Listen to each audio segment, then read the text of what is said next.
I will never forget the day it all unraveled. It started with a text from my wife, Farah, while I was at work. "We need to talk. It's important." Her tone, though casual, set off an instinctual alarm. I tried not to overthink it, but my mind raced. When I got home that evening, she was waiting in the living room, holding a small folder.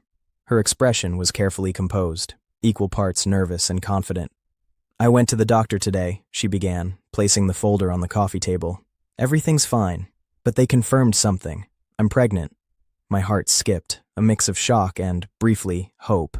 We had talked about starting a family again, after all, but then came the sentence that froze me. "And it's yours." She smiled, as if this was the best news she could give me. I forced a smile in return. "Really? That's great," I said cautiously, still digesting her words. Something felt off. Over the next few days, I tried to ignore the nagging doubt in the back of my mind, but subtle things began to appear. The late-night texts she hid, her secretive phone calls, sudden weekends, at the spa, or with friends. Every story felt rehearsed, every excuse carefully crafted. I couldn't shake the feeling. I had to know the truth. So, I made an appointment with our doctor, the same one she had been seeing.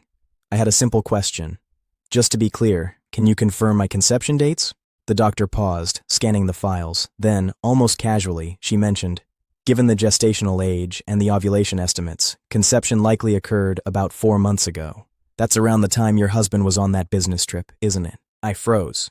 4 months ago? That was exactly when I had been away on a 2-week business trip, traveling constantly, staying in hotels, with no contact. My mind replayed everything. The hotel stays, the conference calls, the time zones.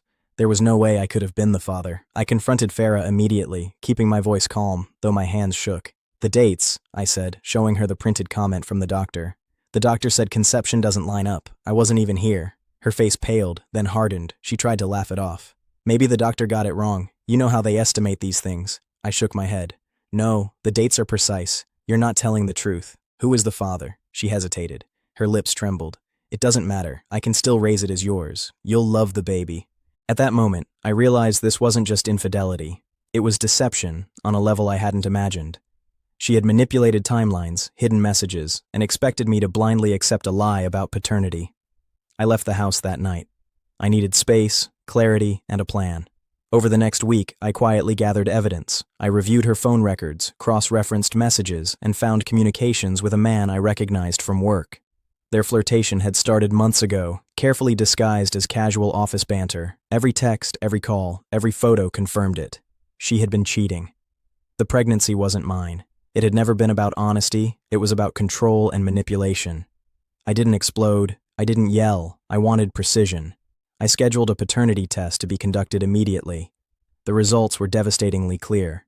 I was not the father. Then came the legal steps. I filed for divorce and requested full custody of my existing children. I documented everything, her texts, emails, messages, the doctor's notes, to protect myself from any future claims. She tried to argue in court, claiming deception or misunderstanding, but the paternity test and the clear timeline crushed any credibility she had. The betrayal was public, though handled discreetly. Mutual friends and family learned the truth through the legal filings. It was humiliating for her, yes, but necessary. Months later, she moved out. She faced the consequences of her actions. Emotionally, legally, socially, I learned a harsh lesson. Trust is fragile, and deception can hide in plain sight.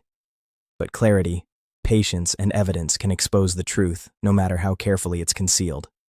And the most important lesson? Always pay attention to the details.